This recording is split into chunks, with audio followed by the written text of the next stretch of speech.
Let's go.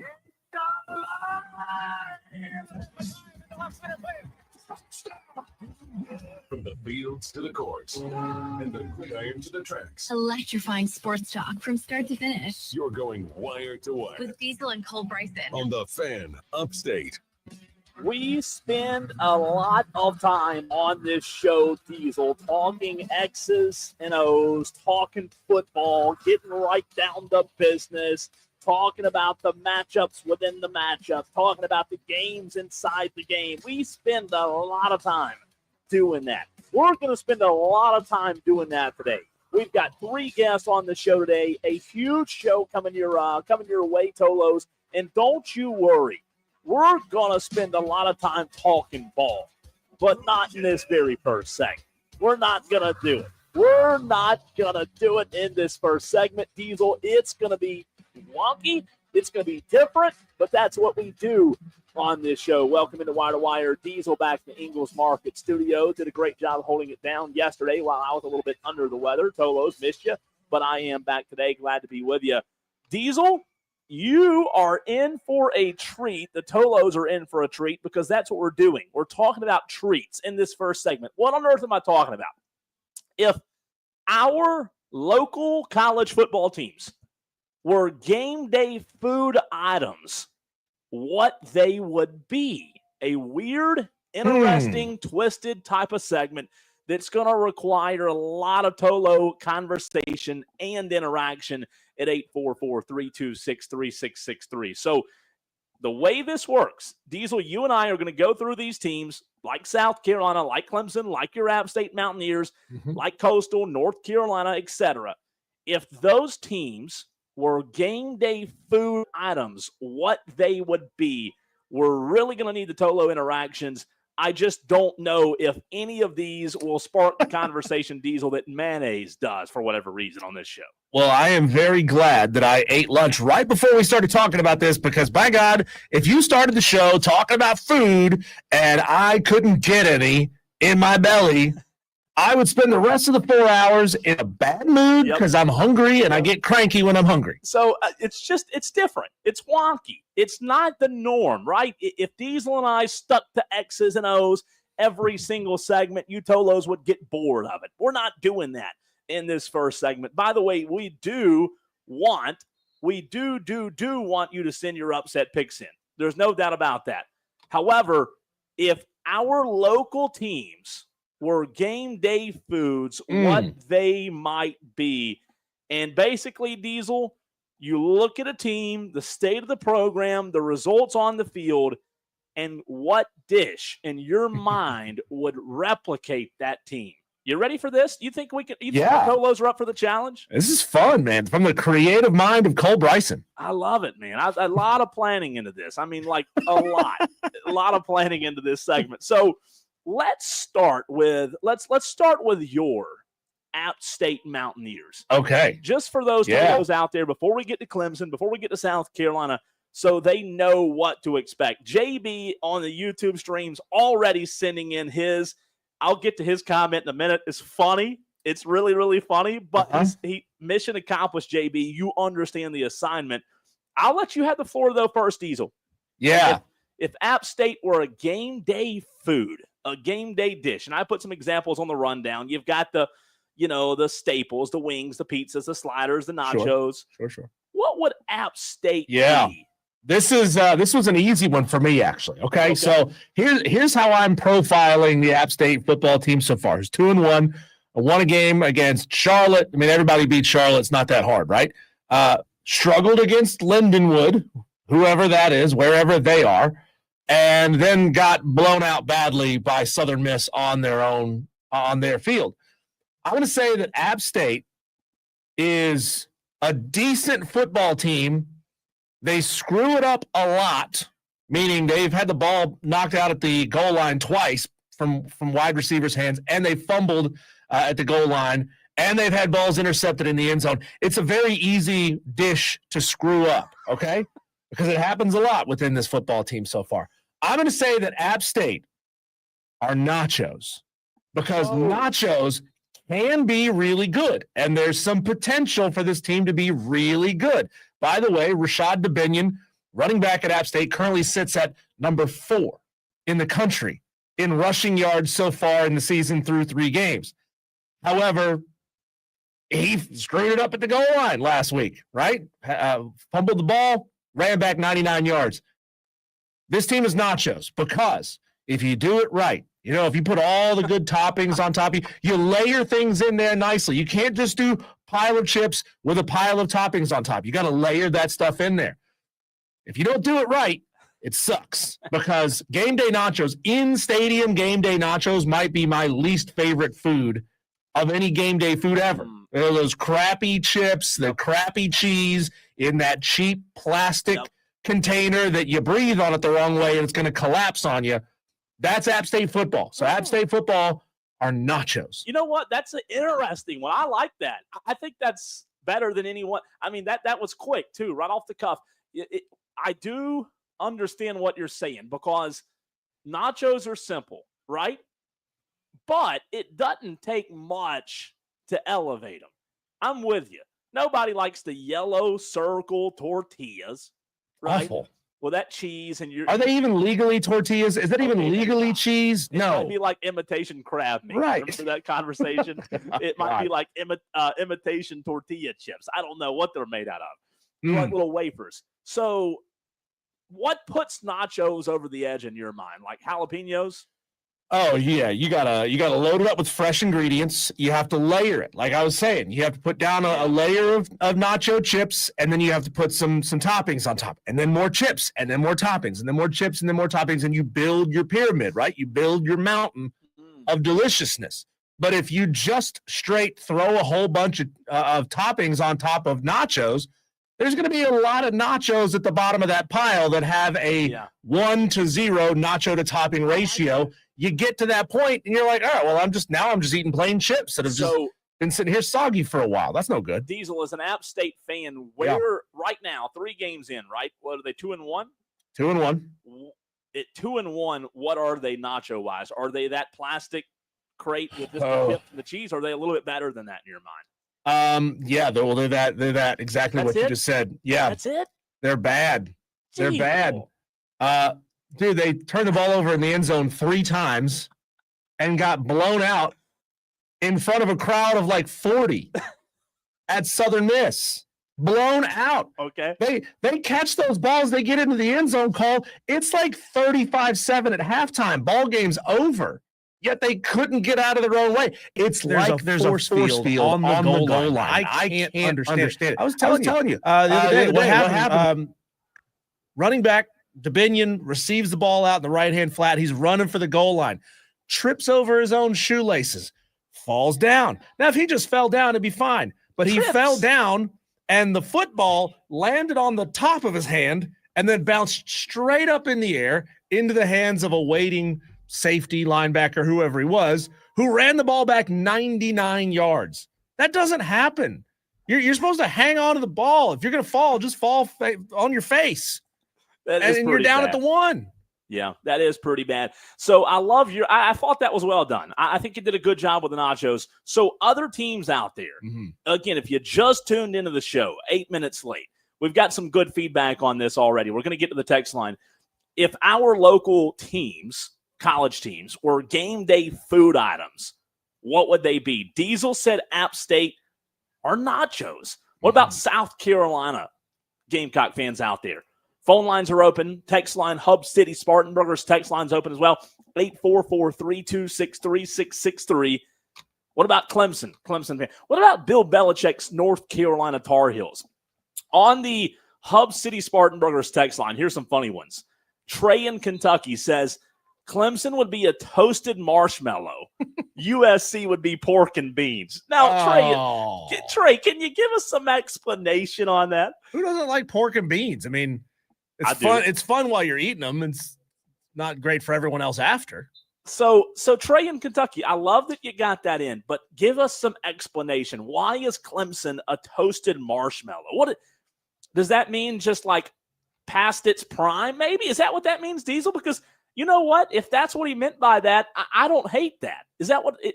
A toasted marshmallow, like it's too burnt, too a little bit too long in the fire and the flame. When was the last time you ever had toasted marshmallows on game day? Okay, that's fair. I know it's not a game day food. Maybe Not in really the fall. a game day Wait. What if it's October, late in the month, Diesel? We go outside. You and I, we start a bonfire. Okay, you got me there. You got me there. But that's bonfire food. That's campground food. That's not game day food. It is. All right, so let's see what else on the text line. A lot of these coming in. Texter from the 800 says Clemson would be artichoke dip. Got him. It's pretty good. Pretty good. I like that. Texter from the 927. This is Jay Taz. He says, if my Gamecocks were a food item, they would have to be my homemade Vogue hot sauce. I think I pronounced that right, which is a little sweet, followed by a kick in the nuts. Now wait a minute. Oh, so he's saying, help me out with this one, Diesel. He's saying the Gamecocks would be a hot sauce because it'd be a little sweet at first, and then I guess the kick in the nuts is the painful part.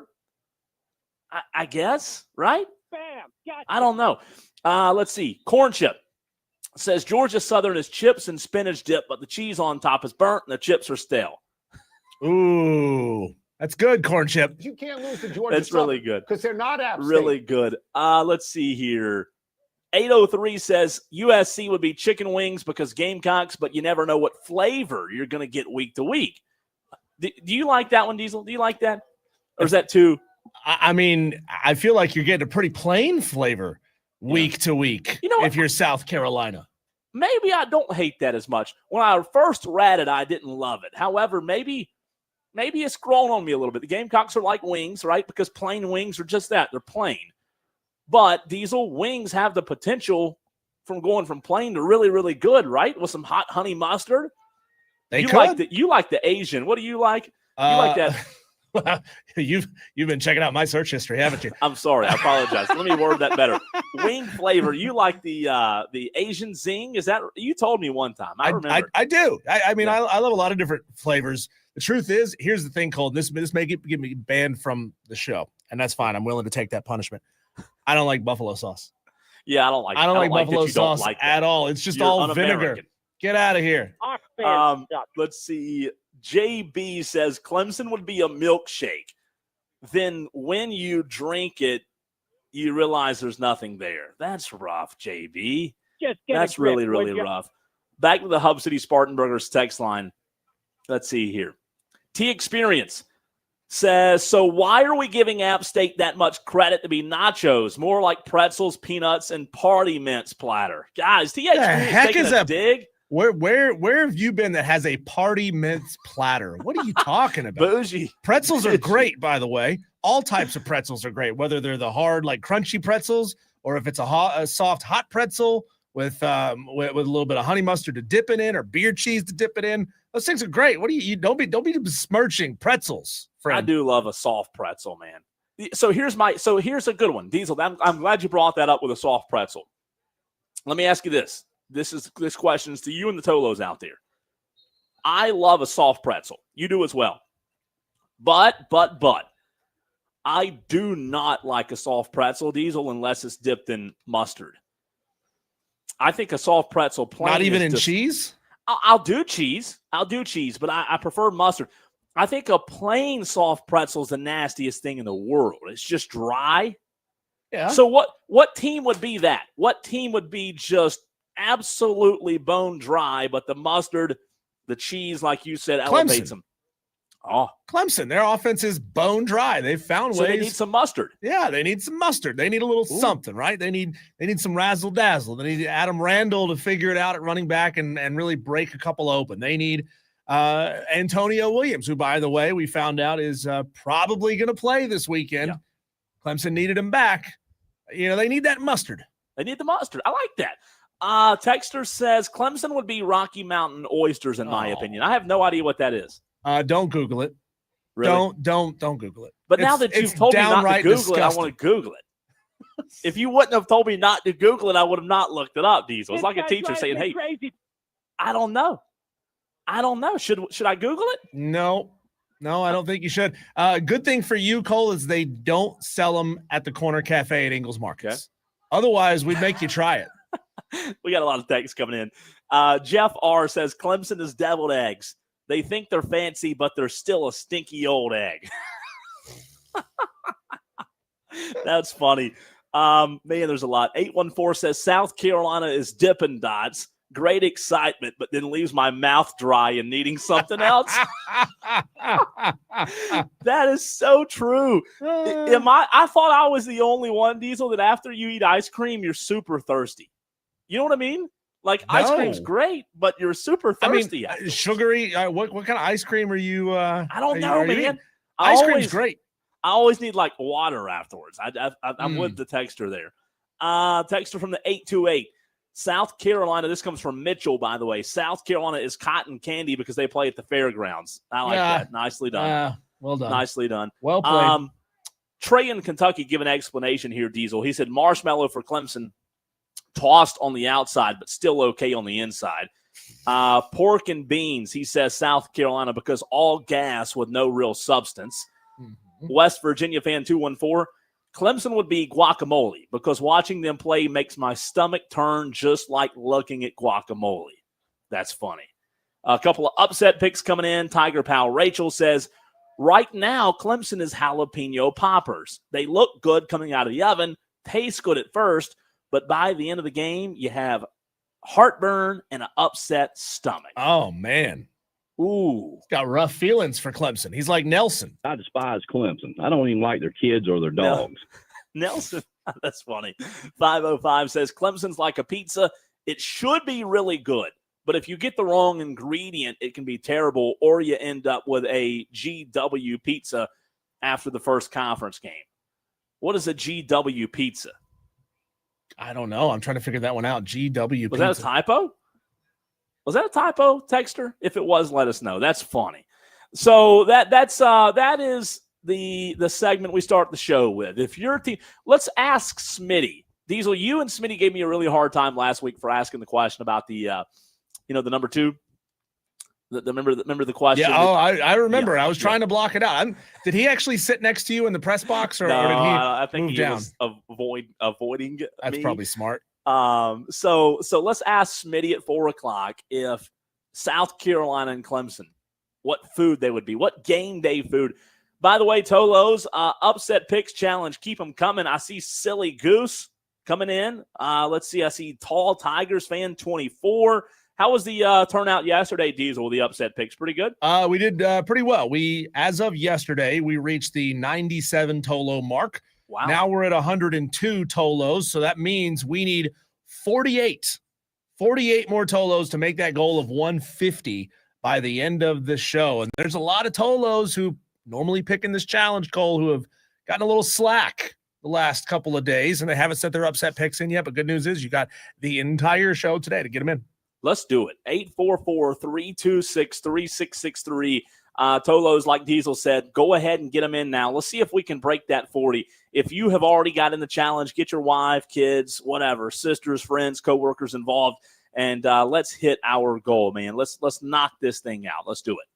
Let's do it. When we come back, let's go behind enemy territory, Cole, with a first-time guest here on Wire to Wire with Diesel and Cole Bryson. Callum McAndrew. He is the Missouri beat reporter. He is going to come on and talk Gamecocks and Tigers of the Missouri variety next on the Fan Upstate.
3663. That's 844-FAN-PHONE. This is Wire to Wire with Cole, Bryson, and Diesel on the Fan Upstate. Well, we're getting news pretty much every hour on the hour about what's going on at South Carolina and who is going to play at quarterback for the South Carolina Gamecocks as they face the Missouri Tigers tomorrow. Cole, as of right now, Lenore Sellers has been elevated to probable status to take on the Tigers. Well, to talk about that game and all things Missouri football, we bring on for the very first time here on Wire to Wire with Diesel and Cole Bryson, Callum McAndrew, a Missouri beat writer who talks Tigers all the time.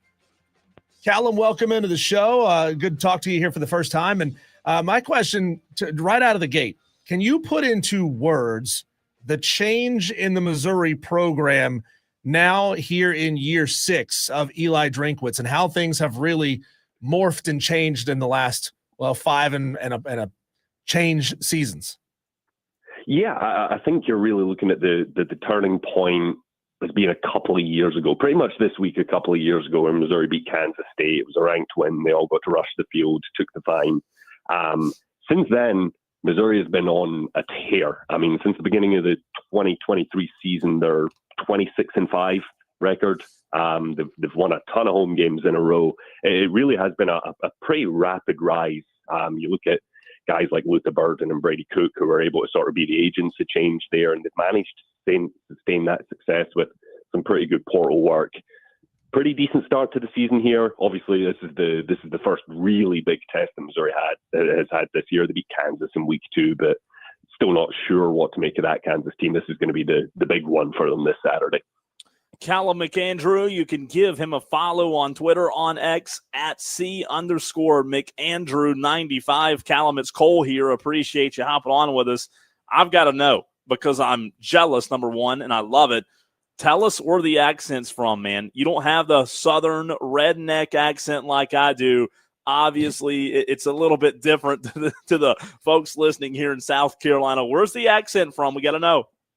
Yeah, man, that's Spartanburg. That is the best answer I've ever gotten on this. I mean, that's incredible. Spartanburg. Sounds just like those people from Spartanburg. I'm from Scotland. I actually moved this way about 10 years ago. I was up in Brevard, North Carolina, so not that far away from where you guys do your show. I went and played college golf there, and then moved to Columbia, Missouri about 4 or 5 years ago now. That is awesome. Callum, talk to us about your sort of earliest introduction to the sport of college football. I know that now we've got a lot of college football and NFL making its way to Europe. I mean, Kansas, Arizona State was just announced to be played in the UK next season. What's that been like, and your sort of early exposure to college football, and then eventually becoming a beat writer for it? Yeah, I mean, my first exposure, I think, like a lot of Europeans, a lot of guys from my side of the pond, was the NFL, moving those games over to London. That was the first time I ever got to watch the sport. And then when I was up in North Carolina, it was the Cam Newton years. It was going to the Super Bowl, so I really got into football. When I first moved over, and then college football was kind of taking my heart. It's very, very close to Scottish soccer. The hometown feel, everyone supporting the team from where they're from, and then that was what I fell in love with about this sport. So yeah, that's been my progression. That's incredible, man. Awesome. Really appreciate you hopping on with us. Obviously, a lot of South Carolina Gamecock fans in the audience, Callum. And when you look at, what's interesting from my perspective is when you look at this matchup Saturday from a Gamecock perspective, obviously all eyes are on if Lenore Sellers is going to play or not. Right. Do you feel like from what you've seen, from what you know, that might be, I don't want to say like disrespectful to how good Missouri is, but do you feel like it may hinge on more than just if the quarterback is going to play for the Gamecocks? No, I don't. I think it's the most important part of this matchup because I think if Lenore Sellers doesn't play, I haven't seen enough out of South Carolina, especially in the run game, to think they can come to Missouri and win on the road in the SEC. I don't think it's possible without Sellers on the football field. So from that standpoint, I do think it is absolutely the most important thing that we'll see this season. Even with Sellers, I think South Carolina faces a challenge. I mean, the big number that I'm looking at is the rushing total. I mean, they have really struggled to establish the run. I believe I was looking at the before contact totals in the run game, and it's only 13 yards per game. That's not going to get it done against this Missouri front. They are, like I said earlier, they've brought in a lot of good portal pieces that have really bolstered them in the trenches there. That's not going to work. And then on the other side, they've got Ahmad Hardy, who's currently leading the nation in after contact yards. I mean, he's been a monster through 3 games. That could be the difference. I mean, if you're looking at a team that's struggling to run the ball versus one that is having no such issues, that's going to be massive. And I don't think South Carolina can get across the line without their really, really good quarterback. I mean, Sellers is elite. Callum, it's kind of hard probably to identify deficiencies with this Missouri team because just the level of competition has been up and down every week. No disrespect to the Louisiana Raging Cajuns or to Central Arkansas, but you didn't have to do much on the offensive side to beat those two teams, hold them to just 6 and 10 points respectively.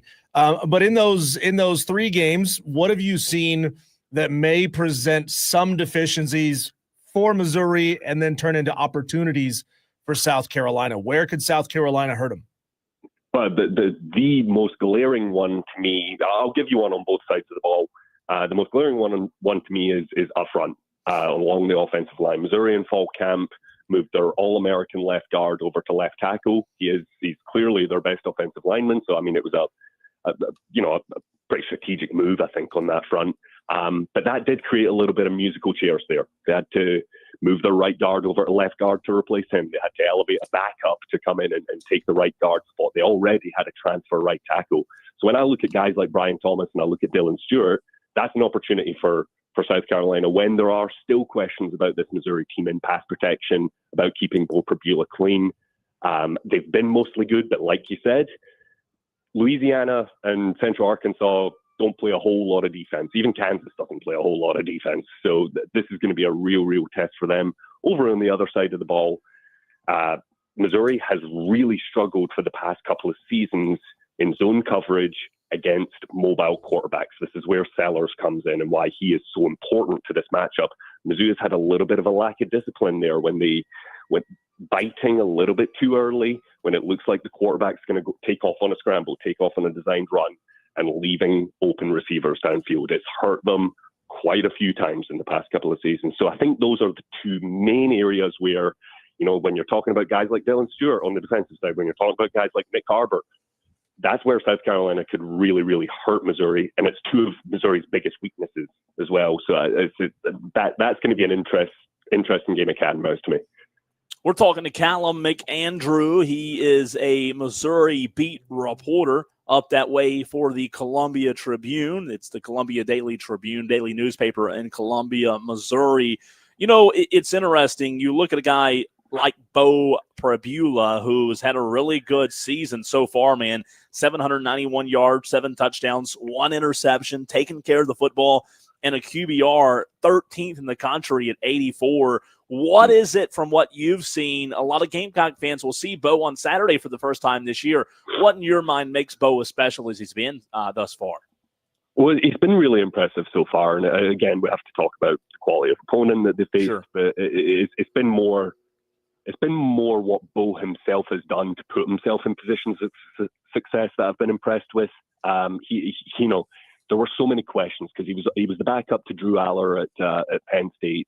He carved out a role in that offense as essentially a wildcat quarterback. I mean, essentially a guy that would come in for 1 series every week and just run the football, and he was really good at it. We all knew he was athletic. We all knew he could use his legs. But he's come in and he's really been an accurate passer. He's really given his receivers the best opportunity for yards after the catch, to put them in open spots, to get them more than just completing passes. And he has completed passes at a really high rate. So that's been really impressive. And I don't even think we've seen the full extent of what he's capable with his legs. I think Missouri has left a little bit of that off the tape for SEC play, I think. So that's been really interesting. Obviously, like we've already talked about ad nauseum now, this is a step up. I mean, Dylan Stewart has not been in his face yet. That's going to be a real challenge. He has looked good under pressure when he's had to face it. He's looked poised. He's looked composed. But this is a different challenge altogether. Talking Missouri Tigers football with Callum McAndrew, Gabe, Missouri Tiger beat writer. You said it earlier. You said the word discipline. We've seen, watching South Carolina locally here, Shane Beamer has lost his discipline and lost his temper a couple of times in his career. And even this season, the bowl game where he got locked up with Brett Bielema, the Vanderbilt game where he got upset at the referees for calling a play dead after the ball had been snapped. I've experienced a little bit of life under an Eli Drinkwitz regime. Do you expect Coach Drinkwitz to try to play any kind of mind games with Shane Beamer to take him, kind of into a territory he doesn't want to go? Oh man, how long have you got? Look, I mean, it's college football. We all know Eli Drinkwitz is very, very much himself. There's not much of a filter there. He has got better at that, and credit to him. But this week he hasn't given them much message board material. He hasn't given them many headlines to pin up in the team locker room and use as motivation. I think he's maybe, he's been around 6 years in the SEC now. I think he's maybe learned a thing or two about that. So maybe not before, maybe after the game. We've seen that a few times. I mean, he called out Bob Stoops after the beat Oklahoma last year. He's not scared of that. So maybe after the game, but before the game, he's been pretty tame for his usual self. It's really interesting. I want to go back to Bo for a second. As we have had so many conversations, Diesel and I had this conversation just a couple of days ago. We did before the season started as well. In the preseason, we have this list column of these guys who are automatically going to win the Heisman. But it never fails every year. 3 or 4 of those guys or more drop off of that list. And then you have several guys who kind of climb through the ranks quietly throughout the year. I know you mentioned a few minutes ago that you have to factor in the level of competition, and I agree with you on that. But from what you've seen, is this guy, could you consider Bo Prabula as a guy who could be a sleeper, a dark horse to make a run at the Heisman? If he keeps up at the level that he's currently operating at and Missouri does go on to win, let's say, 10 games and becomes a playoff team, absolutely. I think you would throw him into the race. I think to me, there's a guy on the roster that might be even ahead of him right now, and it's Ahmad Hardy. I mean, the guy's running for 160 yards a game, and an overwhelming majority of that coming after contact. I mean, he's a special talent back there. I mean, his numbers, and once again, I mean, we've said opponent over and over again, but his after contact numbers are really similar to what Ashton Genty was doing last year. I mean, they're ludicrous. It's nearly 5.8 yards after he's hit on every single play he's picking up. It's disgusting what he's doing. So, it's obviously far too early to be talking about trophies, Heisman trophies, whatnot. But I mean, two very good players in Missouri's backfield, and certainly something we'll keep an eye on if they keep up their current rate of production. Callum will stay there in the realm of way too early. Is it way too early to predict that this could be another special season for Missouri? We didn't know that Eli Drinkwitz was going to be able to rebuild and reload a program after losing a guy like Brady Cook and losing Luther Burden, yet he's been able to do it. A special season, yes or no? I'm encouraged by what I've seen so far. I think offensively they've taken a step forward from what they've looked at. And look, Brady Cook was banged up a lot last year. I mean, he had a broken hand in that South Carolina game last year. Just what he was able to do through injuries was pretty special. As far as Missouri, you're talking about a coach that was on the hot seat at this point 2 years ago. I mean, entering the 2023 season now, they've got 2 straight double-digit win seasons under the belt. And everything we've seen so far indicates that they might be able to do that again. There really is a legitimate chance. What I worry about is Mizzou's schedule looks a lot tougher going forward than it did maybe at this point in July. I mean, you've got road games at Auburn and Oklahoma who look a lot better. You've got Vanderbilt. I mean, I don't need to tell you guys in South Carolina what they're capable of right now. I mean, that Diego Pavia is a dog. They've got Bama, shots they've got fired there, Colin. Yeah. Shots fired, right? Easy. I mean, Missouri's still got to go there, So, there really aren't a lot of easy games left for Missouri. So, I mean, there's going to be a lot of these pick-em swing games left on the schedule. So definitely too early to say if it's going to be special. But I mean, I like what I've seen from them so far. I think they have looked like a pretty complementary football team. They've looked strong where you would like them to look strong. They've taken steps forward and answered questions where you would have liked them to answer questions so far.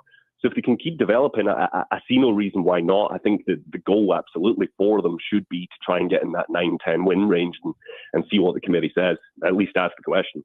So, Callum, how do you see this one from your vantage point playing out on Saturday?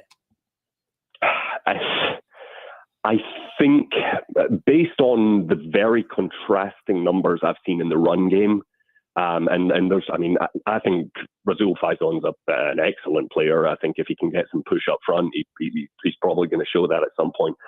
Based on what I've seen so far from the two games, I think Missouri's going to win based on that. I think Ahmad Hardy's going to have a pretty good day. He doesn't look like anyone can tackle him at the moment. You guys will see what I'm talking about, I think, on Saturday. But I think you have to make Missouri a slight favorite here. I think it is because of how the two teams are running the ball right now. That is Colin McAndrew. He's a beat reporter for covering Missouri Tiger football. Great to have you on for the first time, Colin. Enjoy the game on Saturday. Thanks, man. Thank you very much. Thanks for having me. Yep. Man, he was awesome. He was awesome. And he's one of those guys, and I'm sure he's probably off the phone already, off the phone lines. He's one of those guys I could listen to for hours on end. I'm enthralled. I'm enthralled by his accent, Diesel. And you know what? Maybe my favorite guest, just because of the quick, off the cuff, where's the accent from? Spartanburg. I mean, come on. Well, small world, number one, that he lived just up the road in Brevard for a few years, and that's where he played. I think he played college golf there? Yeah. And is he not a prime example, Cole, of what Roger Goodell has been planting the seeds for now for 15 years? Sending games overseas, playing a game in the UK, playing a game in Ireland, playing games in Germany. Colin came here, fell in love with the NFL game while he was still there, came here, fell in love with the college game, and now he's an extremely knowledgeable guest. I mean, that is the thing that Roger Goodell has been trying to create now for more than a decade. Yeah, but I still don't like it. I still don't like it. I don't like them getting our football. He's great. You got a point. He was fantastic, Strong though. point. Really good stuff. Diesel Daily Wires, the top stories, the top headlines in sports next.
and Cole Bryson on the Fan Upstate. Single day on this very show. Diesel and I do a segment where we catch you up on everything else that's happening out there in the sports world. We call them our Daily Wires. Bzzz.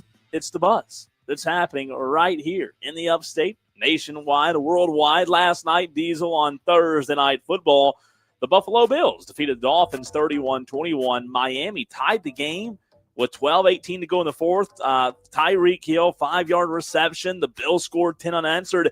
You know, the spread on this game moved. It was like 11, 12, 13 throughout the course of the week, and a lot of people thought this game would be a blowout, but a blowout it was not. The Dolphins actually looked like a decent football team last night.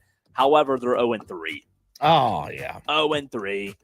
Over Sunday, the Carolina Panthers will attempt to stave off the second 0-3 start with Bryce Young as quarterback. They will host the Falcons at Bank of America Stadium. Kickoff 1 o'clock. Diesel, are you confident in the Panthers Sunday? No, I am not. Ooh, yeah, I don't think I blame you for feeling that way. Atlanta Braves, winners of 3 straight, will face the Detroit Tigers tonight. 6:40. Bryce Elder facing Charlie Morton. How about that? Isn't it fun? I mean, a little friendly fire there. The Los Angeles Dodgers, a legend, Clayton Kershaw, announced his retirement after 18 seasons with the team. The 3-time Cy Young Award winner will finish his career after this season's playoffs with impressive stats, including 222 wins, 3,039 strikeouts, and a career ERA of 2.54. Really, really impressive there. Miami Heat All-Star Tyler Hero will undergo surgery on his left foot today and will be sidelined to start the NBA season, something he dealt with a little bit last year. So we'll be interesting to see how long he misses. Ole Miss quarterback Austin Simmons has been limited all week in practice, is unlikely to contribute significantly against Tulane on Saturday, according to Pete Thamel. But Diesel, they shouldn't need him against Tulane, should they? I wouldn't think so, but it's a John Summerall coached Tulane team. He's a really good coach, and Tulane of 2025 and 2024 isn't exactly Tulane of like 2004. Yeah. Very different type of program. Now, don't everybody rush to go and pick Tulane to upset Ole Miss. Oh, that's a good point. By the way, Tolo's Upset Picks Challenge is still open. Get your picks in right now at 844-326-3663. Florida prosecutors in the case of the 2006 killing of Miami Hurricanes player Brian Pata, allegedly by a fellow Hurricane teammate, Rashawn Jones, have repeatedly told a court that a key witness in the case was dead. However, ESPN reporters found the witness alive and well in Louisville, Kentucky. Paul Connor told ESPN that he wasn't aware anyone from Miami was looking for him and said he rarely leaves his apartment. What do you mean I'm a witness in a murder trial? Wow. What are you talking about? Okay. Wait, you guys are looking for me? Yeah. Is there a reason why you have paper taped up over your windows and you never open the door? Yeah. Lenora Sellers upgraded to probable for Saturday's game at Missouri. Antonio Williams listed as probable to play against Syracuse after missing 2 games because of a hamstring injury. NFL star Stephon Diggs reportedly involved in a paternity dispute with social media influencer Lord Gazelle, who claims he is the father of her child. Let's see here. Yesterday, it was announced the Commanders' bid to return to the District of Columbia Council voted in favor of the measure that would allow it. Their new stadium project is projected to cost more than $3 billion. It was also announced today, Diesel, speaking of the Washington Commanders, really big news at the quarterback position. Not the normal, not Jaden Daniels. Commanders head coach Dan Quinn said Marcus Mariota will start Sunday versus the Raiders. And last one for you. ESPN president Jimmy Patero was recently asked about the possibility of a college football red zone. He said, college football is something we've started to look at. It's a bit more complicated for obvious reasons than on the professional side, but it's definitely something we are considering. And those are your Daily Wires. That one's interesting, Cole. I mean, it's definitely tougher to keep track of 70-some-odd games every single Saturday than it would be to do 16 NFL games. So I'm sure that's the challenge. Just hard to keep track of 70 games. When we come back, Cole, let's do this. Let's talk to an old favorite, a buddy of ours who I think, you probably have warmer, fuzzy feelings for him than you do for our previous guest, Colin McAndrew. But just because, you worked with him for a while and you're buddies, I think still buddies after what happened last week. Let's bring on Smitty of Sports Talk Media Network to opine on all things college football next.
From the fields to the courts and the gridiron to the tracks. Electrifying sports talk from start to finish. You're going wire to wire. With Diesel and Cole Bryson. On the Fan Upstate. Well, some key pieces going to play for both Clemson and South Carolina this weekend. Antonio Williams likely back in the lineup for Clemson. Lenora Sellers likely back in the lineup for the South Carolina Gamecocks. It seems like we've got just about all hands on deck, and now we can definitely say that because Smitty has decided to take our phone calls.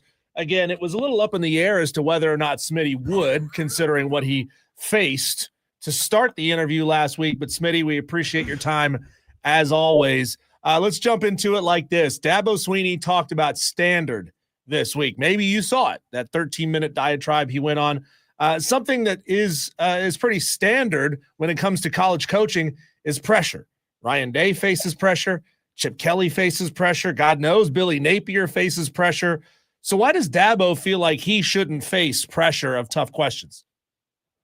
Oh, well, I will try not to take up as much time as Coach Swinney did, which, by the way, he went on two separate rants. One of the questions that triggered a rant was, if you had one offensive play to take back against Georgia Tech, which one would it be? But somehow that became what you're referencing. And I don't know why Coach Swinney has rabbit ears. And it's really funny. I asked my colleague, Phil Kornblut, who was in the room, I said, was Dabo looking in your eyes during these rants, like blaming you? Because, by the way, most of the people in those press conferences on Tuesday at Clemson are wearing orange. They work for websites, TigerIllustrated.com, TigerNet.com, CUTigers.com, Danny Ford is my spirit animal.com. These are usual. That's a lot of the room.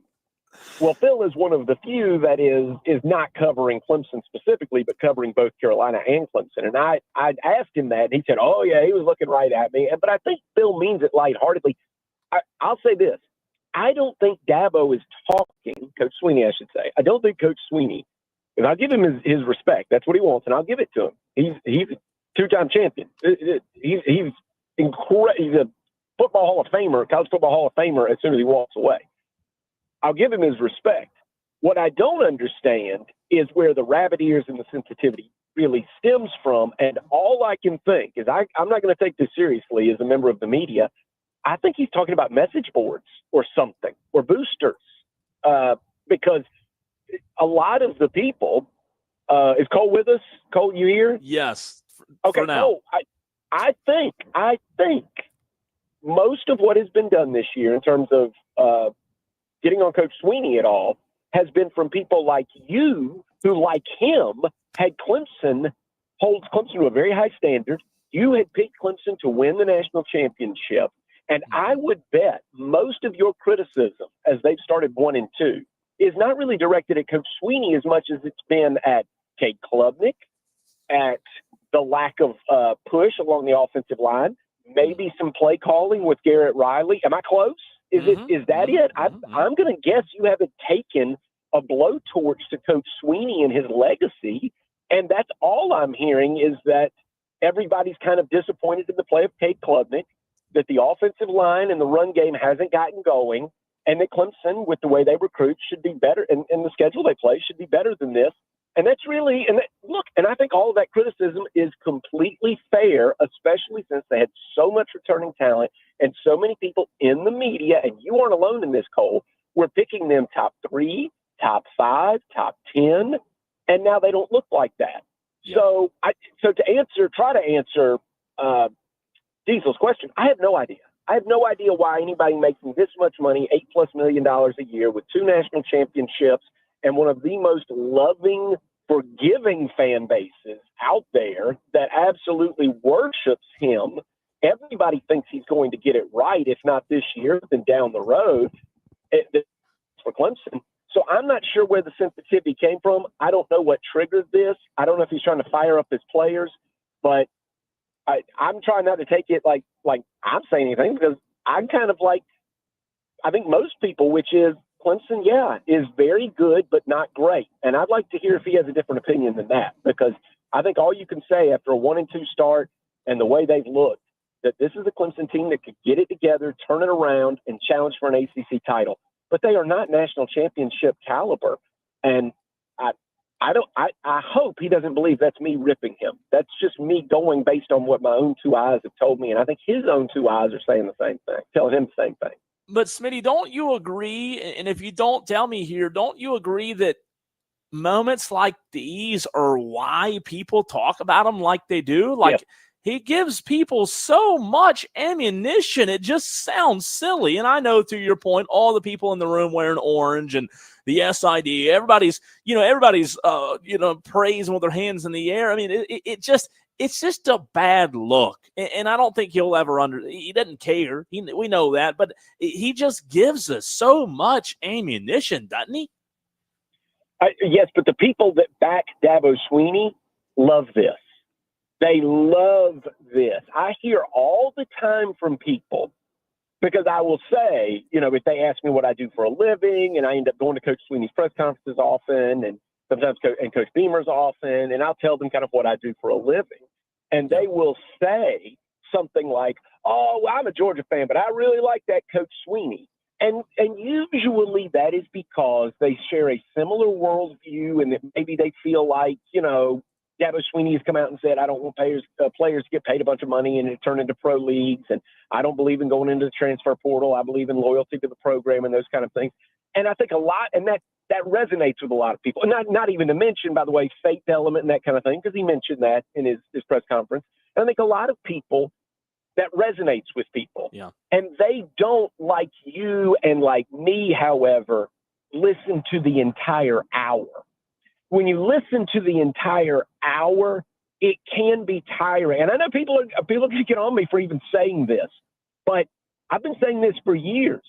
Dabo Swinney comes in locked and loaded sometimes with answers to questions that aren't even asked. Nobody really, to me, he will never ask my advice. And there's a reason for that. He makes $8.1 million a year, and I do not.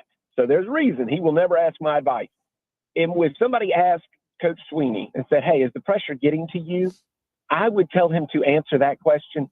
No, I'm just thinking about Syracuse. I've won 2 national championships. I'm going to College Football Hall of Fame. No, not at all. I have tremendous job security, and I've got one of the best fan bases behind me in college football. No, we're a machine. Syracuse should be worried about us right now, and they should be sweating because I got guys that can play, and we just got to get it right.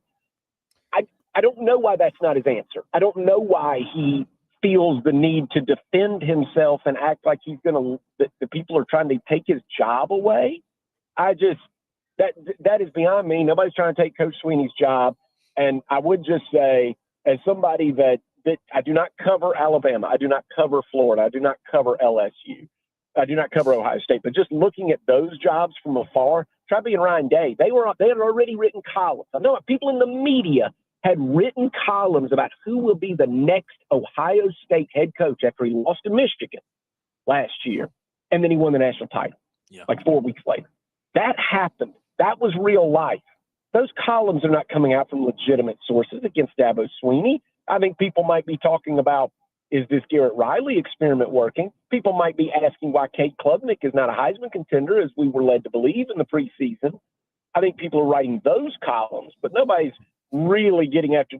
Nobody that gets paid to do this is attacking Dabo Swinney like that. No one is doing that. I mean, I as you can tell, it just shook me up. I couldn't believe it. And I almost brought this up last week.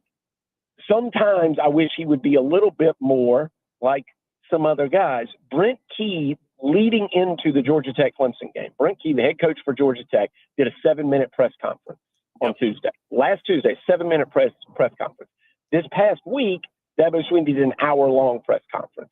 I think Dabo Swinney should say a lot less because he has nothing to defend.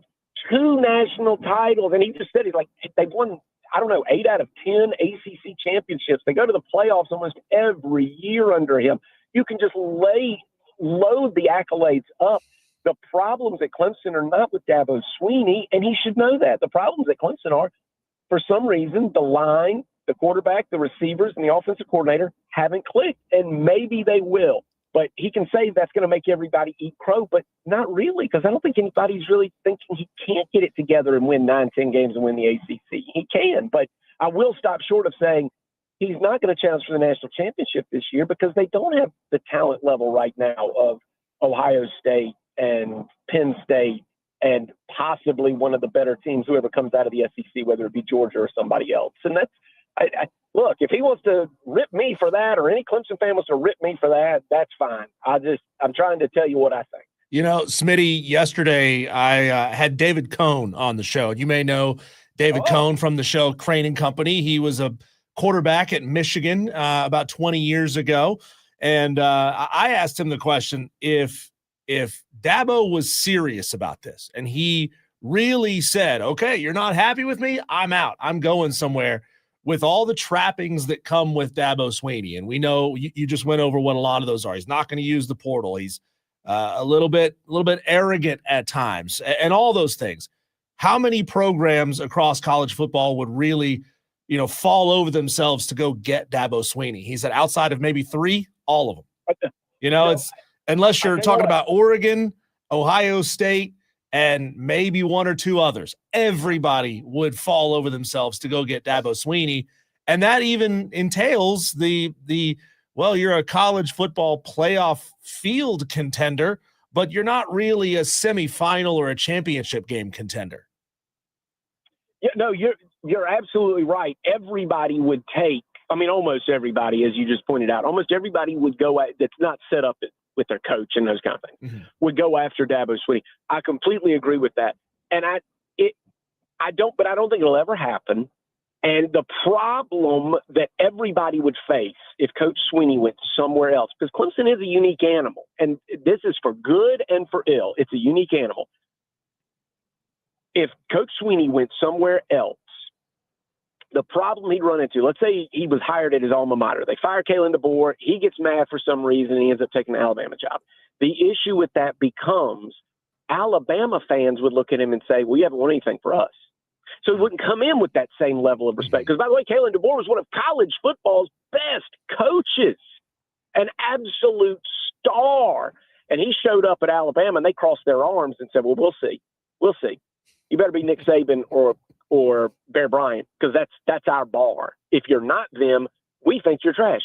It is so hard to go somewhere. Brian Kelly has had to claw his way to respect with LSU. Now, part of that is because he tried to use a fake Southern accent, so he deserved whatever he got there.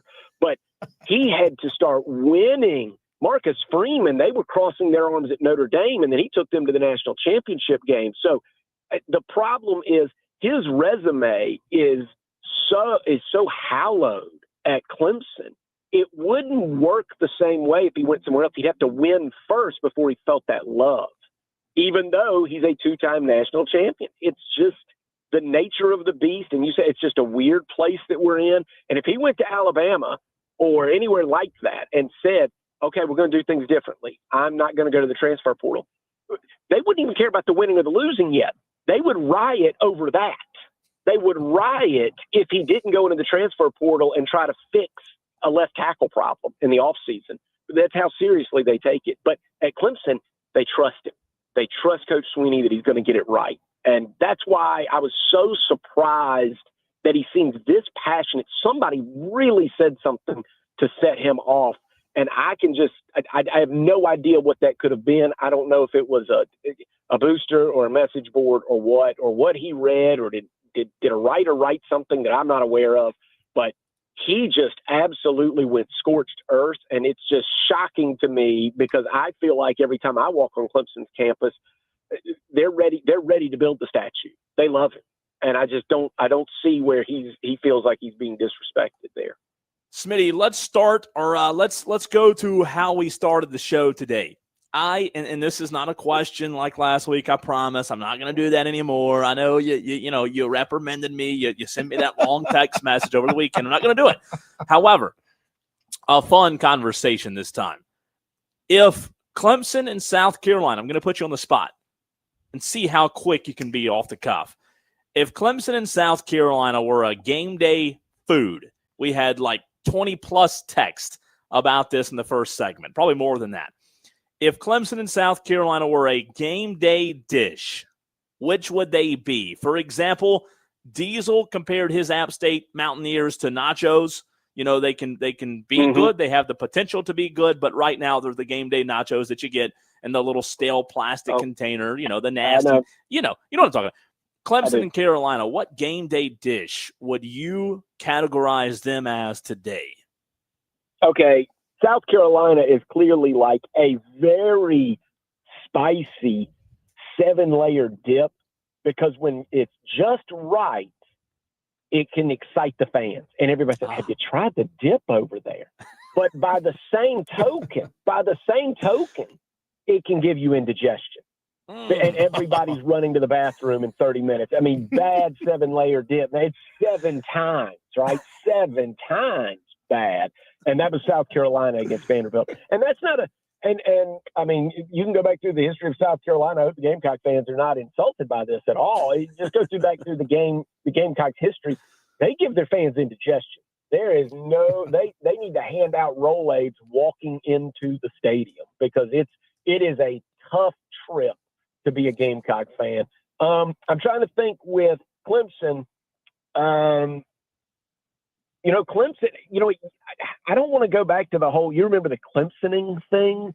I don't want to go back to that, but they have been losing to some unranked teams on occasion. But, I mean, I don't know. What can you say about Clemson? I still think, even with this 1-2 start, Clemson's got to be chicken wings, reliable, fan favorite. It's got to be the right flavor, because Dabo Sweeney, as we just went over, is not for everybody. So maybe it's like teriyaki chicken wings, like really, really, really good, really, really popular, but it's got to be your thing. Matt Smith, Sports Talk Media Network. If Cade continues to fall short of those lofty preseason expectations, and he hovers in that maybe 2 touchdowns per game, but throws a pick, 60% completion ratio, or maybe a little bit worse, I think he's somewhere around 55, 58% as of right now. Will Dabo stick with him for the entirety of the season? Oh, this is a good question, because actually Cade Klubnik took over, for those that remember, for DJ Younglele in the ACC championship when Clemson beat North Carolina. And I think Cade Klubnik was MVP of that game, if I'm not mistaken. I think so. And really, it's hard for me to believe that Cade is actually going to regress any further than he has. To be honest, through 3 games, Cade Klubnik has played, this is one of the worst stretches of his career, if not the worst. Yeah. So I have trouble believing that it's actually going to get worse than this. Plus, you mentioned it in the open, getting Antonio Williams back is such a big factor. Williams is a great receiver, and I thought it was terribly underrated when he went out to injury in the first quarter or first half of the LSU game, how little that was talked about. That is a major, major factor, and he's going, because he takes so much pressure as a veteran off of Wesco and lets Wesco, like that third down drop Wesco had against Georgia Tech, which could have changed the complexion of that game.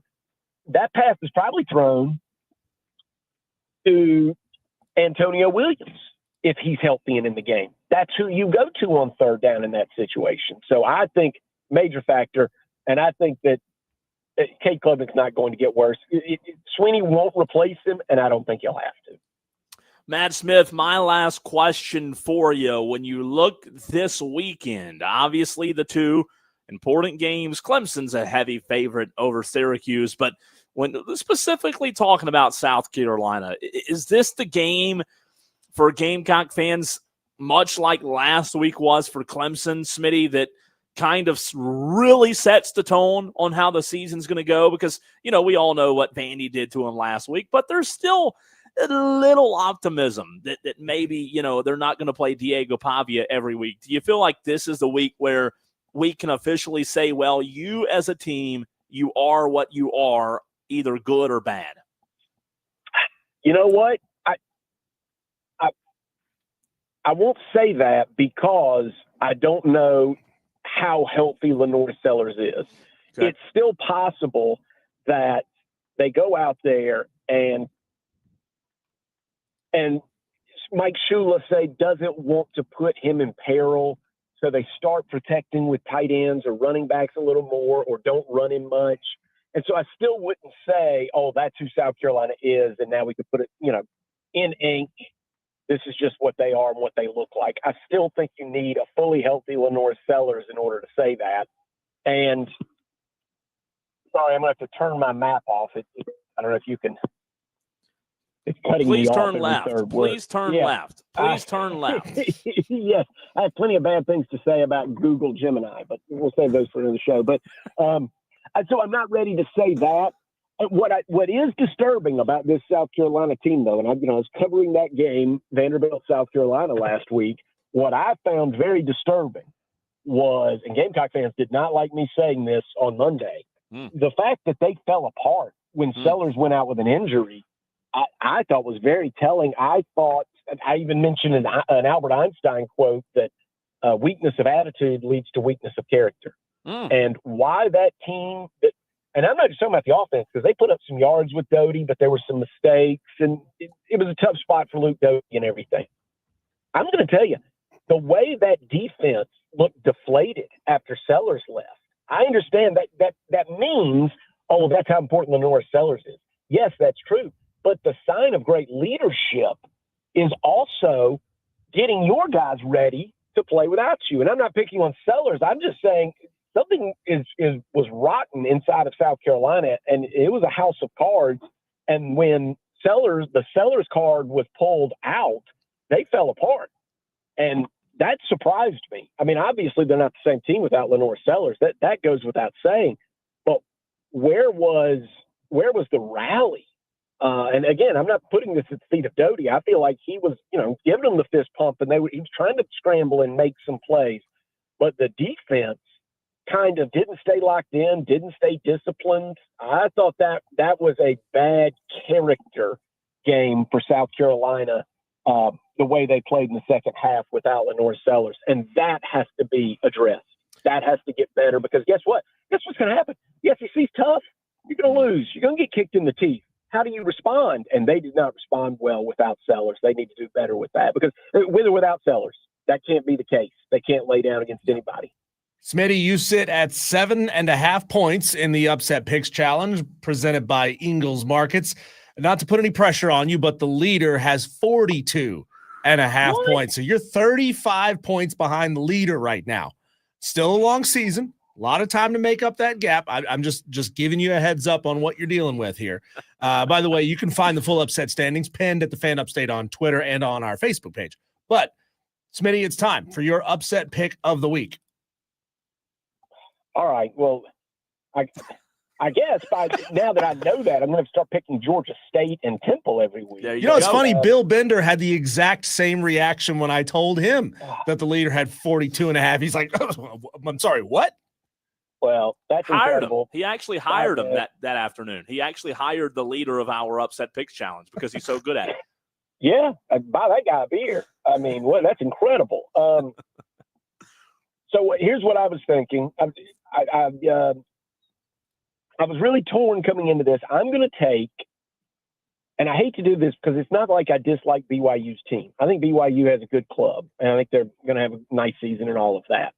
But they're coming all the way from Provo, Utah, to go to Greenville, North Carolina, to play East Carolina.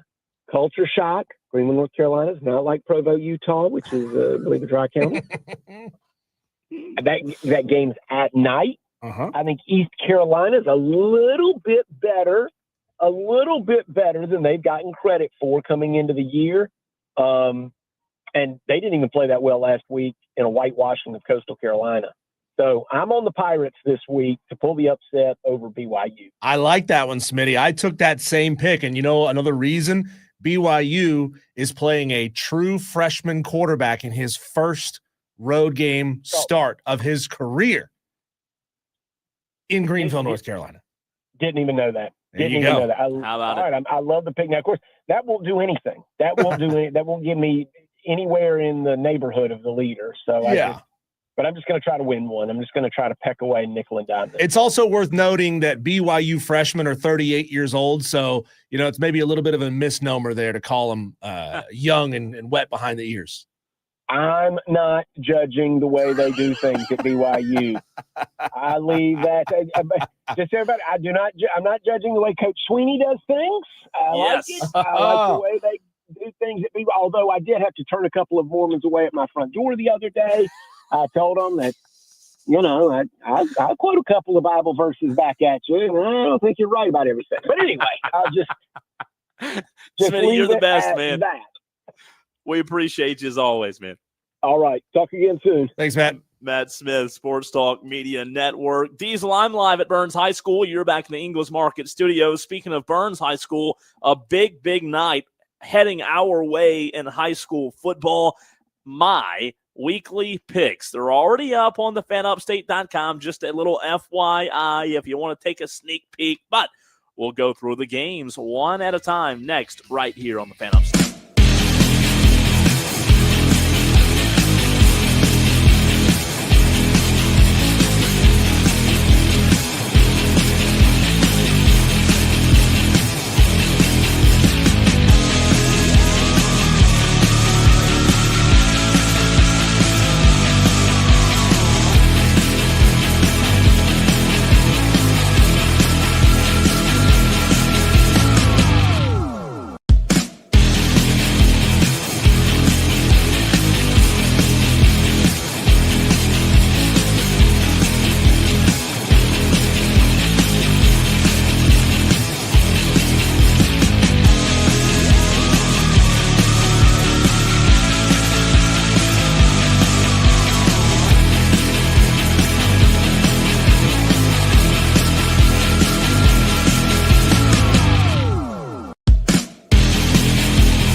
844-326-3663. That's 844-FAN-PHONE. This is Wire to Wire with Cole, Bryson, and Diesel on the Fan Upstate. It is time to get to what's happening tonight. High school football week 4. Going to give you my picks. Diesel's going to take us through the schedule. But before we do that, let's go to the phone lines, Dewey. Quickly, what's on your mind? Yes. Now, here's my final thoughts for the weekend. Okay. I really think, this is after drinking and considering and all that good stuff, but my thinking is, I think Clemson's going to slip past Syracuse, but it's going to be close. Give me a score. I really think it's going to be a low-scoring game, something like 24-21, something like that. Yeah.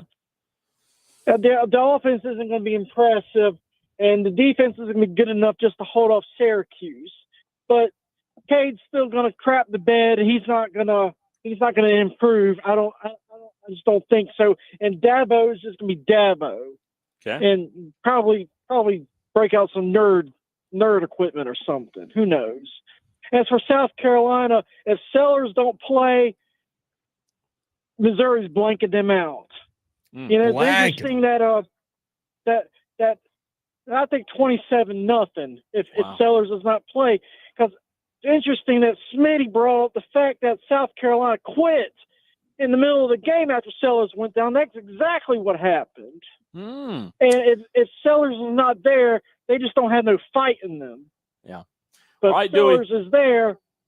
If Sellers is there, it's going to be a fight. But that's going to be a close game too. I think South Carolina slips by them by a point or two, but it could go either way. Okay. Appreciate you, Dewey. Thanks for the call. All right, Diesel, guide us through, lead us through the waters. I'll do these quickly. We're low on time here, but high school football week 4 tonight. How about Easley at Man? This is a game that I did struggle to pick, Diesel. I think this one could go either way, but I do like J.O. Man to get their first win of the season tonight. I think they will win, but I think this one might be close over at J.L. Man tonight. All right, how about Greenville on the road at Woodmont? Greenville, man, I think is the slightly better team. I like Woodmont. I really do. Again, for the second game in a row, don't be surprised tomorrow morning if we're talking about this being a really close game between the Red Raiders and the Woodmont Wildcats. How about Greenwood at TL Hanna? Maybe one of the better games of the week. Tristan Lewis at Greenwood, Diesel, the Gamecock commit. He's sensational. He's breaking records. He's one of the best players out there. TL Hanna has surged in the past couple of weeks with some really big wins. I like this one to be close. It's a clash of styles, right? With Wing T running, or with Hanna running that Wing T. But I think Greenwood will make just a few more plays. Give me Greenwood tonight. Joe on the stream says high school football, go Malden, go Fountain, go Christ Church. Let's talk about those Malden Mavericks hosting Hillcrest. I think, Malden's improved under Andre Cook. They've done a good job, but Hillcrest, in my mind tonight, will be a little too much for them.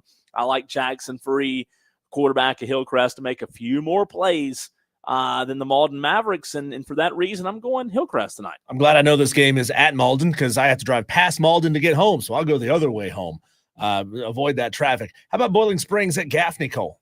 This is a big one, man. Boiling Springs Gaffney over the last few years has become a really fun, interesting game to watch.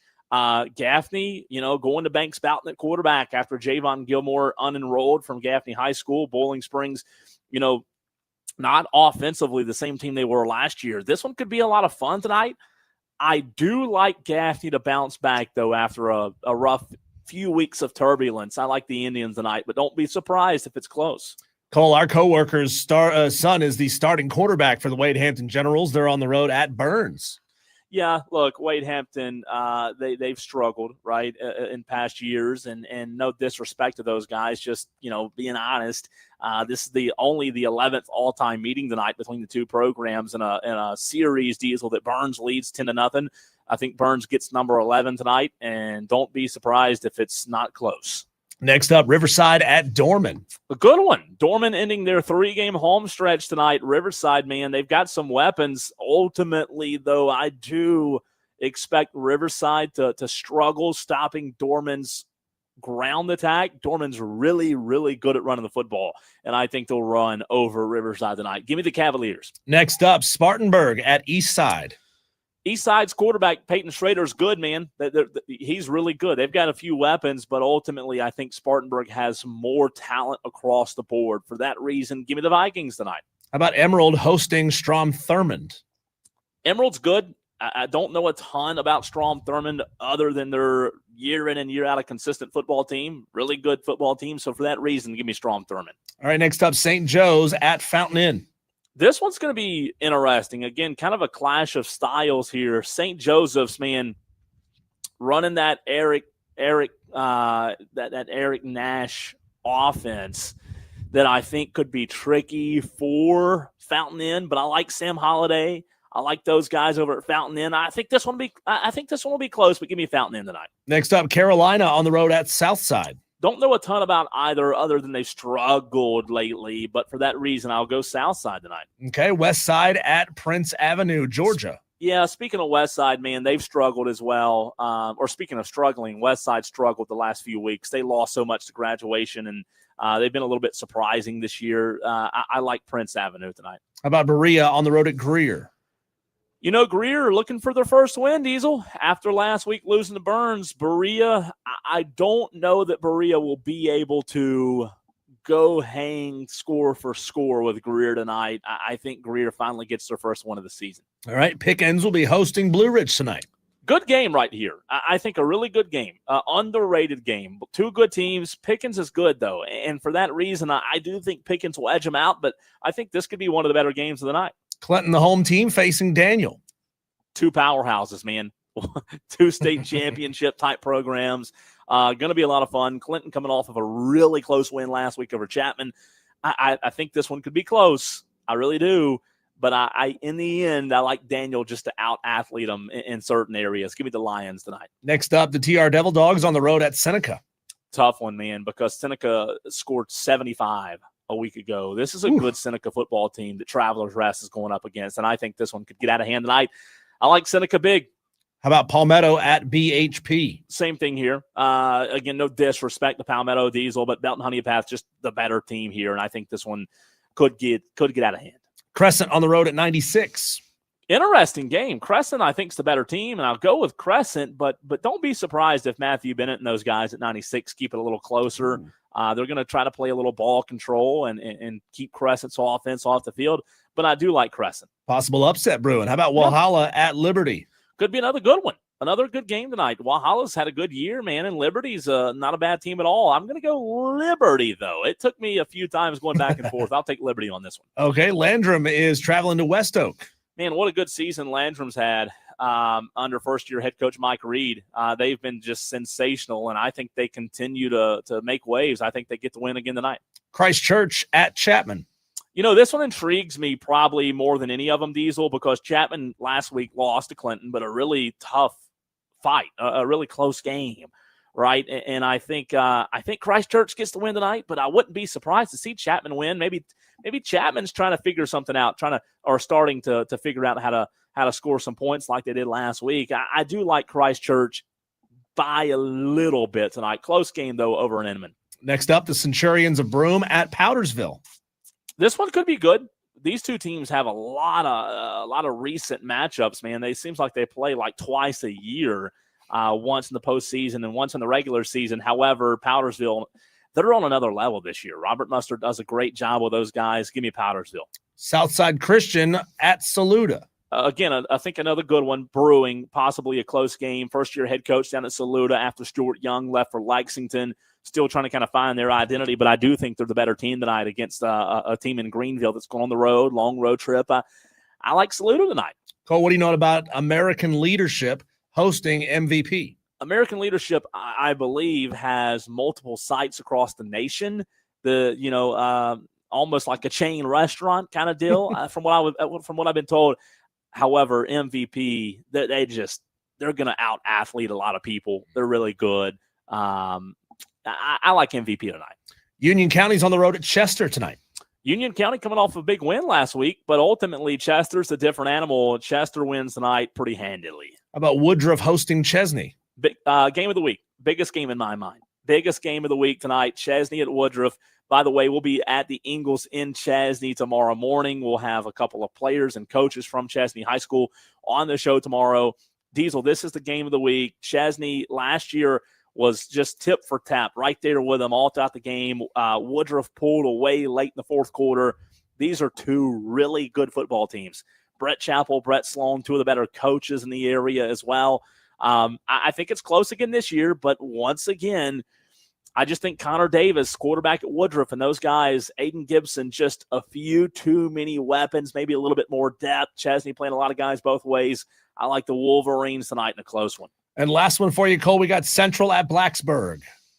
I like Central tonight. Blacksburg still trying to kind of find their identity. This one hopefully doesn't get out of hand, but it wouldn't be surprised if it did. Give me Central tonight. Well, Cole, you are 76-29 on the season for a hit rate of 72.38%, just barely edging out your Saturday Scramble co-host and Alex Guest. He's at 75-30, so one game separates you two. Any chance one of you is going to pull away from the other one this week? It doesn't look like it because last week we both went 18-3. Wow. And it was really, really close last week. I mean, we're neck and neck, like you said, just one game apart. He and I have a few differences tonight, but we'll see. We'll see. Tune in tomorrow morning to find out, by the way. Do you guys have anything put on the winner of the best percentage? No, but we need to, don't we? Yeah, you do. We need to have a little skin in the game. Uh-huh. No doubt. I like that idea. Well, you got a couple hours to figure it out, and by tomorrow morning, I expect some kind of big-time wager on it. When we come back, Cole, there is a new rule a-brewing when it comes to ACC and their scheduling policies. Are they getting it right? Are they getting it wrong? We'll talk about it a little bit next on the Fan Upstate.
Wire to Wire with Diesel and Cole Bryson on the Fan Upstate. Tolo, some changes coming to the ACC and how they schedule. I'll tell you about that in a second, but I'll also give you a heads up that at the end of this segment, so coming up in less than about 5 minutes, you'll have a chance to call in and win Trans-Siberian Orchestra tickets. Let's go. But Cole, this is coming down the pipe here from the ACC, and they're scheduled to meet about it on Monday to sort of finalize a format where they want to go. The ACC looks to be set to go to a mandate of 10 power conference opponents per season.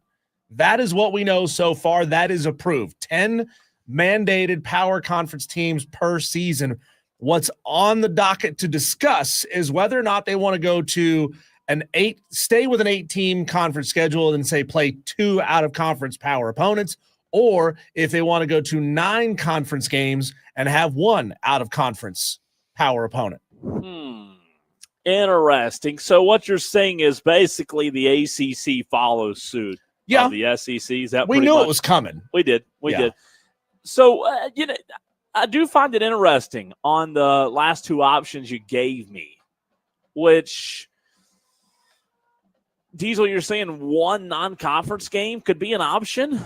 Is that right? Only 1 non-conference Only game? 1 required Power 4 non-conference opponent. So if you're talking about the select few, the Clemson, Virginia Tech, sorry, not Virginia Tech, but like Clemson, Florida State, Georgia Tech, Pitt, who already have that out-of-conference power rivalry that they play every year. Sure. They wouldn't have to schedule anyone else if out of conference it's a power opponent if they went to 9 conference games. Wow, that is how I'm just sitting here thinking it through in my head how times have changed, and Clemson, South Carolina certainly would be impacted by that. Sure. I don't love it. 9 plus 1 is really restrictive.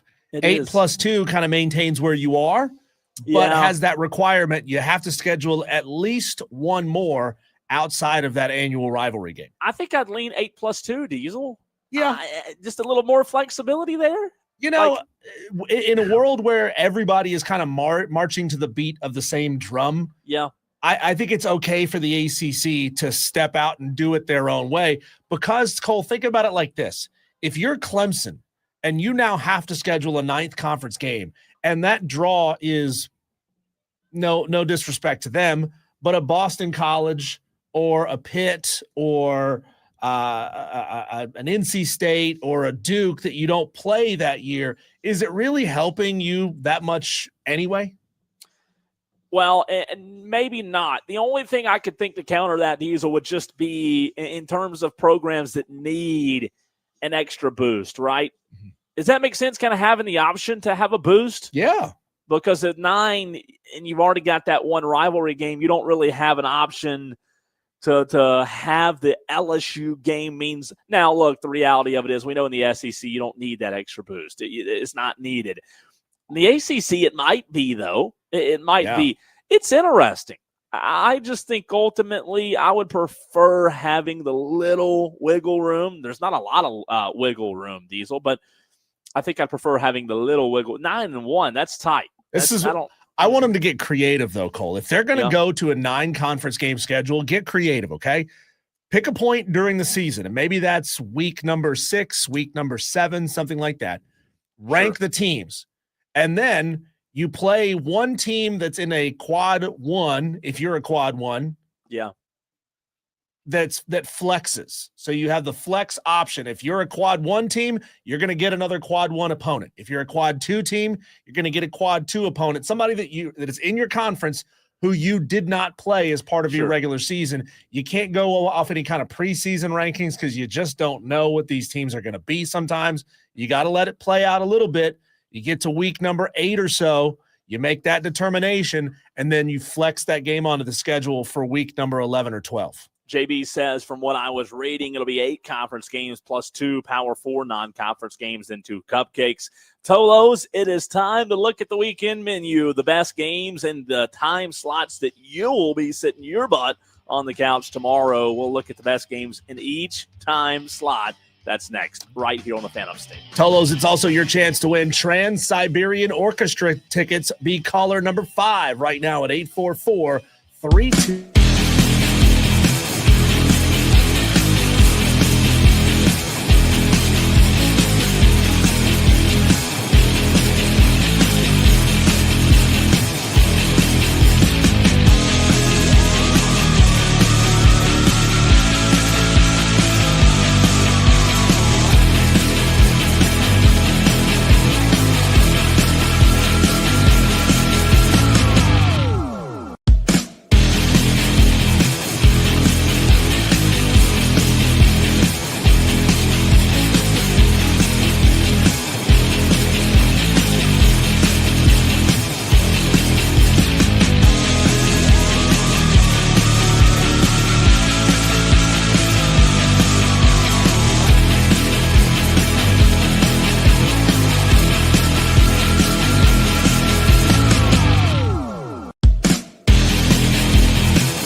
Bryson. On the Fan Upstate.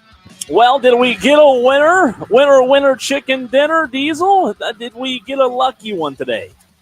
Yes, we did. Dean from Simpsonville scored those tickets for today. Congratulations to Dean. Let's go, Dean. Awesome job. And the go. phone lines just light up for TSO tickets. TSO is such a special show. Yeah. And it was awesome being able to have Jeff Plate on the show last week to promote just all the new things that they're bringing to the show this year. Yep. Congratulations, Dean in Simpsonville. Love it, love it, love it, love it. Tolos, make sure you continue to get your upset picks in right now. We've got, a good little ways to go. One final push over these next 2 hours, though, and Tolos will hit our goal for the week. You only have like 2 hours left, actually under 2 hours now in the Upset Picks Challenge. Yeah.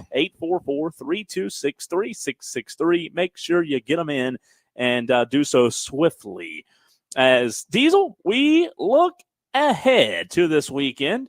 Our weekend menu, the best games in each time slot. Are you ready? You hungry yet? Yummy. Put I was football told in my tummy. I was told we have some pizza on the way up here in the Burns press box, and maybe this will get your appetite going, right? Brag about it. Well, I'm not like I'm going to be able to eat any for a while anyways, right? But little weekend menu, seeing what the tastiest items are this weekend.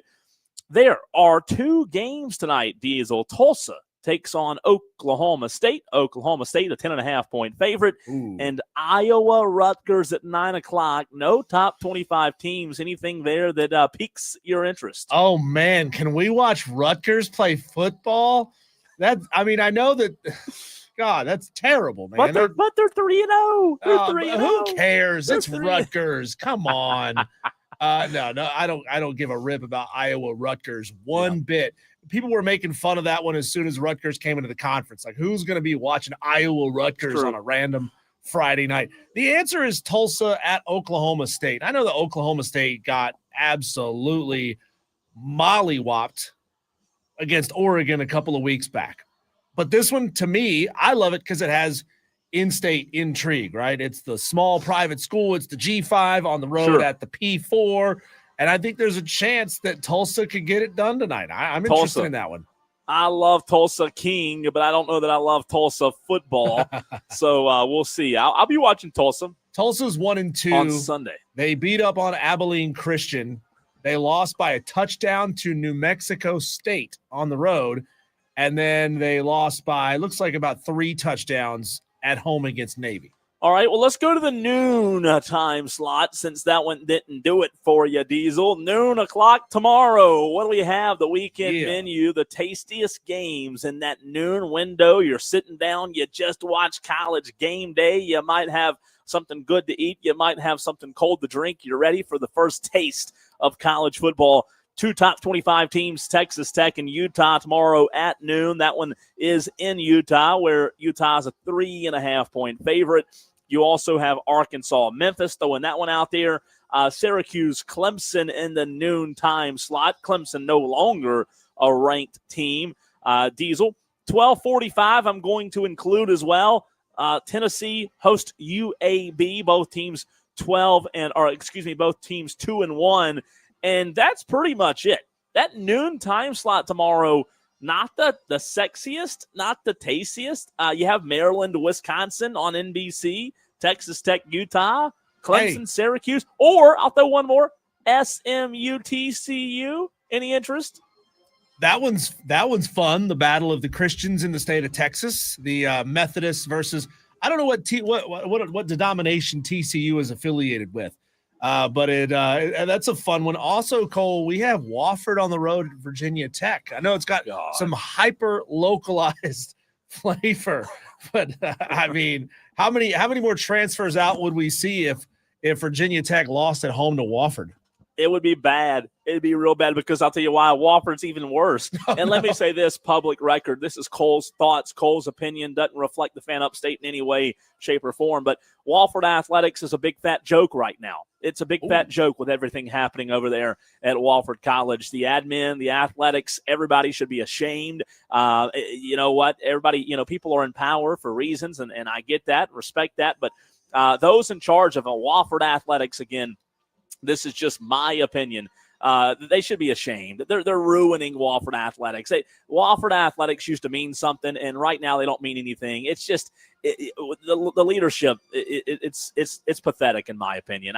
I'm sad because I've grew up always pulling for Wofford, but right now it's just I don't see good leadership. I don't see the right decisions being made. Not going into too much detail. I'm a little bit embarrassed. It's all around embarrassing. You know, as things ebb, they flow in the other direction, Cole. As minor league ball is shifting towards Spartanburg, it seems as if FCS and mid-major basketball is coming right here to Greenville, man. Furman is on top of it right now, sitting at 2-1. I think the tastiest game in this time slot nationally has got to still be Syracuse at Clemson. I mean, there's still so much residual stink on that preseason hype from Clemson, and Steve Angeli is lighting it up at Syracuse. People are kind of hoping that nationally, probably hoping that this is going to be the death knell of Clemson, right? This is going to be that second shot, that double tap that puts Clemson out of its misery for the season.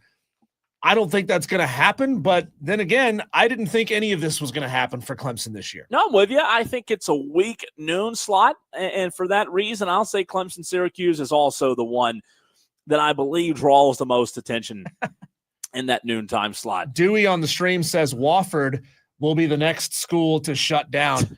That's interesting, Dewey, because we didn't get a chance to talk about it, and it's not going to be the topic of the rest of the segment, but how about Queens College and Elon merging? That was a weird bit of news from earlier this week. Going to maintain completely separate campuses. Sure. Completely separate athletic programs, separate, but together. What are they going to call it? I don't know. Queelon? Queenlon? I don't know. No, I mean, they are really going to be two separate universities. How? I don't know. They're just they're pooling funds here. And interestingly enough, Wake Forest just announced that they're doing a new program within the state of North Carolina that, depending on your parents' income, you could get free tuition to go to Wake Forest. Hey, do y'all want to just throw our bank accounts together but keep everything else the same? That's pretty much what it sounds like. They're kind of getting married doing joint accounts. It's weird. It really is.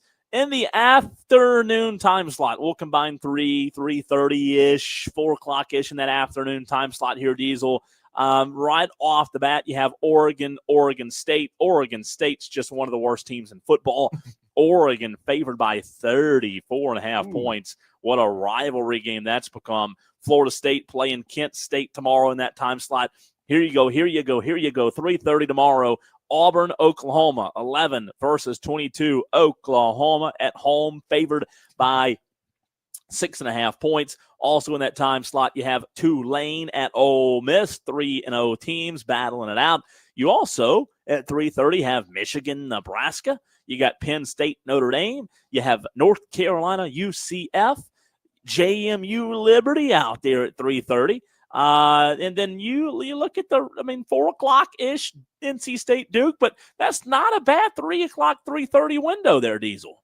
No, it's not. There's some good kind of mid-level matchups there. The one, though, of course, has got to be Jackson Arnold and Auburn going back to Oklahoma, right? Sure. He lost his starting job. He had to run off to the plains of Auburn, where they just now discovered how to play football for the first time in a while. And true. And he's going back to Oklahoma. We'll see if seeing the X kind of gets him a little rattled. Diesel, I'm with you there. I think Auburn, Oklahoma is the game in that time slot to watch. However, Michigan, Nebraska could be good. Michigan, Nebraska could be. It's at Nebraska, mind you, tomorrow. That's a very good one. You're right. Yeah, and listen, Nebraska's 3-0. Michigan on the road's a 1.5 favorite. So this is, I'm going to side with you. If I tomorrow at 3:30 am sitting down watching, I'm going to watch Auburn, Oklahoma. But boy, oh boy, do I not have a lot of interest in Michigan, Nebraska as well. That one could be interesting. By the way, Oklahoma favored at home by 6.5 tomorrow. What's your early lean on that one? I mean, do you like John Mateer and those guys that much that you'd go fade them with a touchdown? I like him to cover. I like him to win big. And it just goes to show you this whole idea of coaches on the hot seat. if you've got a fan base and a rich donor that really believes in you, you can turn that team around like that. You can. You really can. Texter says Nebraska has not beat a ranked team since Obama was in office. Jaybird says, give me Lenora's Sellers and the Gamecocks plus 9.5 over Mizzou. That's big. That's bold there. Let's see. Gamecock Tim text in on the Hub City Spartanburgers text line. Gamecock Tim says, give me the South Carolina Gamecocks and 11.5. We will finally play a complete game for the first time since Clemson. Also, very upsetting getting in on the Hub City Spartanburgers text line. They are taking, very upsetting, taking Kennesaw State plus 5.5 over Arkansas State. Tigerville Bo taking Memphis over Arkansas plus 7.5. Brian Shealy trying to go for 3 in a row. He says he's taking North Carolina to beat UCF for 7.5 points. So Tolos, keep sending in the upset picks at 844-326-3663. Just a little bit of a format breaker, by the way, before we look at the next time slot. Diesel, top of your head, who was your upset pick for this weekend? I know you and I both made our picks on Wednesday, and Tolos, we have so many picks that come in throughout the course of the day. Sometimes we forget who you picked, so continue to get those in at 844-FAN-PHONE. But I believe we have, before we get to that, I believe we have Tolo Yardbird who wants to get in, Diesel. We do. Let's get Tolo Yardbird. He wants to get in his upset pick. What's up, Tolo? What's up, guys? What's up, man? Y'all doing good, man? Good. How about you? Always. That's Friday. I'm on the way home. It's always a good thing. Go. What are you doing? Hey, real quick, what are we doing tonight? You get a little grilled chicken, barbecue chicken on the grill, something cold to drink. What's your Friday night going to look like? Man, I'm going home. Gonna cook dinner for the kids, put them to bed, and sit down and relax. I like it. Love It's it. been a hard week, man. I like it. Gotta save my energy for tomorrow night. Appreciate you. So who's your upset pick? Yeah. Well, I'm probably gonna hate myself for it, but I think Shane's been playing a little cat and mouse. I think Lenore's is gonna be good to go. Ooh. I think Dylan Stewart's gonna try to make up for his folly last week, and the Gamecocks are gonna pull out a small win over Mizzou. Wow. All right. I like it. I like the confidence there. I like it too. Tolo Yardbird. Miracles can happen, right, Cole? Gaffney went down to Greenville High a couple weeks ago. Yes, you're right. You're right. Appreciate the phone call. Thanks. Tolos, continue to get your upset picks in. We got to go back to the phone lines. And by the way, for the 253 people watching the show right now on Twitter, Facebook, and YouTube, make sure you get your upset pick in as well. I believe Nashty wants to get his upset pick in, Diesel. Is that right? That's right. Nashty. What game you like? Well, I'd love to pick the Cox, but I just don't have any confidence in them right now. It was really hard this week, but I think that I'm going to pick Illinois plus 6.5 over Indiana. I think that is the correct line. That's right. Yeah, that's right. What was that, Indiana? I'm going to go with them. Illinois over Indiana's. Okay. I like that. Plus 6.5. Yes, sir. That's a real popular guys have pick. A great one. Appreciate you, Thanks, Nashty. Nashty. Yeah, but just a reminder, by the way, Tolos, if you want to, you can call in with your upset pick as well at 844-326-3663. I was going to ask you a minute ago, before we get back to the evening time slot, who was your upset pick, Diesel? Mine was, I'm rolling the same way Smitty did, and I'm taking East Carolina plus 6.5 hosting BYU. Oh, that's right. That's right. All right. Good luck to you, Tolos, out there. Let's go to the evening-ish time slot, 6 o'clock. Let's start there, okay? You've got West Virginia, Kansas going on at 6 o'clock. You have South Carolina, Mizzou at 7 o'clock. So we'll kind of lump 6 and 7 in. South Carolina, Mizzou. Again, Mizzou right now a 9.5-point favorite at home. You also, let's see, you have Boise State, Air Force. I mean, isn't everybody excited about that one? 7:30, Florida takes on Miami. Miami at home, favor over the Gators by 8.5 points. Illinois, Indiana, we just heard at 7:30. Also Washington, Washington State, Stanford, Virginia, Baylor, Arizona State, BYU, ECU, and Diesel. You also have Texas taking on Sam Houston at 8 o'clock. Ooh. Yeah, I mean, that's a How about riveting that? game, right? So look, some decent games in that late one, but Is there any game bigger than Florida, Miami? No, I don't think so. I mean, Miami now is in maintain mode. Like you're already there, right? You're inside the top 5. You're sitting at number 4. You're hoping that you can maintain quality performances week in and week out, which is something they struggle with under Cam Ward. They were up and down. I mean, I know they could score a lot when they needed to, but their defense would just not even get off the bus some weeks last year. This is the year that Miami can show consistency week in and week out. Florida's got a ton of talent, right? But Miami is the number 4 team in America. Act like it. Yeah. You're also hosting that game. You don't have the excuse of this is a road game in Gainesville. Hey, I'll throw a sleeper at you. And I know it's not really a sleeper because it's a top 25 matchup, but I listen, I know the Florida-Miami game's a sexy game. Illinois-Indiana could be a really good game tomorrow. 2 teams that are undefeated. Who would have thought we'd ever say those words on this station? Right? It's wild stuff. Right? IU is favored by 6.5. Yeah.